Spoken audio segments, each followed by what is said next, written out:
দর্শকদের কাছে আমাদের বার্তা, আপনারা যেমনি আসছেন আপনারা আসবেন। চমক তো রয়েছে, এখনো তো অনেক কাজ বাকি রয়েছে। আপনারা যেটা দেখছেন না 50%, এখন অনেক কাজ বাকি আছে। আচ্ছা, এখন অনেক কাজ বাকি রয়েছে। এখন অনেক কাজ বাকি আছে। যে প্রিপারেশনের সময় হয়তো অনেক কিছুই দেখে ফেলেছি আমরা, হ্যাঁ। মানে যে প্রিপারেশনের ভিডিও সামনে এসছে, সামনে এসছে, তো হ্যাঁ। এরপরেও বলছেন আরো চমক, এরপরে অনেক কিছু চমক রয়েছে, এরপরে অনেক কিছু চমক রয়েছে। তার জন্য আসতে হবে। তার জন্য আসতে হবে, ডেফিনেটলি আসতে হবে। জীবন কখনো কখনো কঠিন। আমরা আমাদের আশা, আমাদের ব্যথা, আমাদের ভুলগুলো সবই নিয়ে হাজির হই ঈশ্বরের সামনে। কখনো মন্দিরে, কখনো বাড়িতে, আবার কখনো মনে মনে। ঈশ্বরের কাছে শুধু আমরা চাই একটু করুণা, একটু দিশা, একটু আশার আলো। এবার দুর্গাপুজোয় বাদামতলা আসার সঙ্গে থিম কিন্তু আরজি। ঈশ্বরের কাছে মানুষের প্রার্থনা। এই আদালতে কোনো ফাঁকি নেই, কোনো মিথ্যে নেই।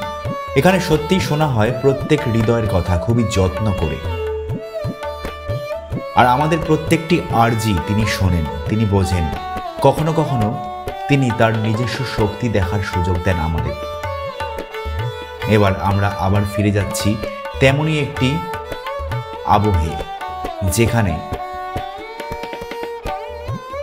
ভগবানের কাছে আরজি করে, ঈশ্বরের কাছে আরজি করে মানুষ।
আমাদের এবছরের থিমের নাম হচ্ছে আরজি দ্য প্রেয়ার। মানে ভগবানের কাছে আমরা আরজি জানাচ্ছি, আবেদন জানাচ্ছি। এটা নিয়ে আমাদের মানে ভগবানের আদালত বলতে পারেন আপনারা। আচ্ছা, ভগবানের আদালত। এবার তার মধ্যে শুধু মা দুর্গা থাকছেন না, বাকি অনেকেই থাকছেন। অনেক অনেক অনেক ঠাকুর দেবদেবতাই রয়েছেন এর মধ্যে। ভগবানের আদালত বলতে আমরা জিনিসটাকে ব্যাখ্যা করছি, মানে এমন কিছু জিনিস হয় যার বিচার আমরা কোর্টের বাইরেও পাই না, বা তার জন্য আমরা বিচার চাই। সেই জিনিসটাই আমরা আরজি জানাচ্ছি ভগবানের কাছে। তো ভগবান সেটা আমাদের কেমনি করে ফিরে, সেটাই দেখা, সেটাই থিম আমাদের। এরকম ভাবনা চিন্তা রূপায়ণে কে, মানে প্রকল্প? আমাদের আর্টিস্ট সোমনাথ দাদা, মানে সোমনাথ দুলুই আমাদের আর্টিস্ট। আচ্ছা, উনি আগের বছর কে করেছিলেন, শিল্পী ছিলেন? আগের বছরের শিল্পী ছিল প্রদীপ্ত দা, আমাদের প্রদীপ্ত দা শিল্পী ছিল। বাদামতলা সংঘ মানেই একটা কলকাতার বুকে এমন একটা পুজো, যে পুজোকে দেখতে গেলে হয়তো মানে সবাই প্রথম এসেই দক্ষিণ কলকাতায় প্রথম বাদামতলা সংঘ। তো সেক্ষেত্রে তোমাদের বার্তা কি হবে, মানে এবারে দর্শকদের জন্য কি বার্তা দেবে? এবারে দর্শকদের কাছে আমাদের বার্তা, আপনারা যেমনি আসছেন আপনারা আসবেন। চমক তো রয়েছে, এখনো তো অনেক কাজ বাকি রয়েছে। আপনারা যেটা দেখছেন না 50%, এখন অনেক কাজ বাকি আছে। আচ্ছা, এখন অনেক কাজ বাকি রয়েছে। এখন অনেক কাজ বাকি আছে। যে প্রিপারেশনের সময় হয়তো অনেক কিছুই দেখে ফেলেছি আমরা, হ্যাঁ। মানে যে প্রিপারেশনের ভিডিও সামনে এসছে, সামনে এসছে, তো হ্যাঁ। এরপরেও বলছেন আরো চমক, এরপরে অনেক কিছু চমক রয়েছে, এরপরে অনেক কিছু চমক রয়েছে। তার জন্য আসতে হবে। তার জন্য আসতে হবে, ডেফিনেটলি আসতে হবে।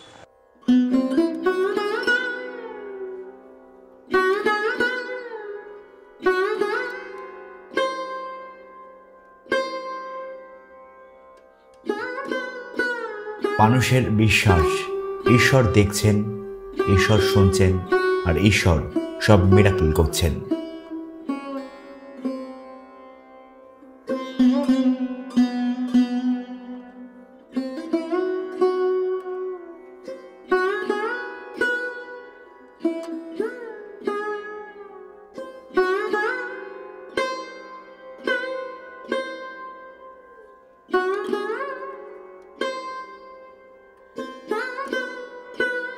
আপনারও কি এমন আর্জি রয়েছে?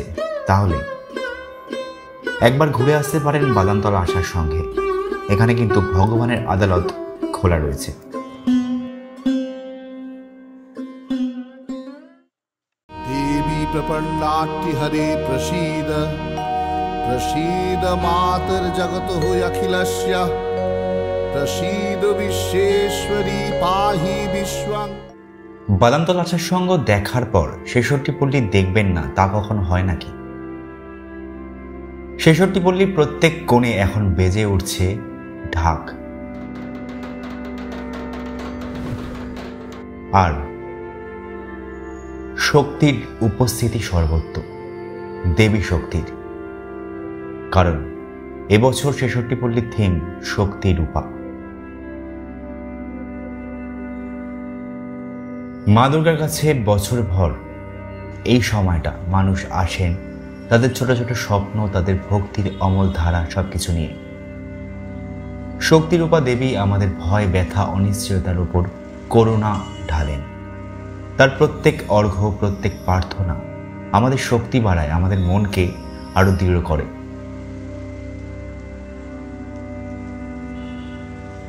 তাই এই শক্তির রূপে দেবীর আরাধনা অত্যন্ত প্রাচীন।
ছেষট্টি পল্লীর এই থিমের মাধ্যমে মানুষের আবেগ যেন দেবী শক্তির স্রোতে বহমান, যা আমাদের জীবনের অন্ধকার দূর করে আলোর দিকে নিয়ে যায়। আপনিও আসুন, দেবী শক্তির আশীর্বাদ নিন। ছেষট্টি পল্লীর এই আরাধনা যেন আপনার জীবনকে আলোকিত করে। देवी प्रपन्नाट्य हरे प्रसीद प्रसीद मातर्जगतो अखिलस्य प्रसीद विश्वेश्वरी।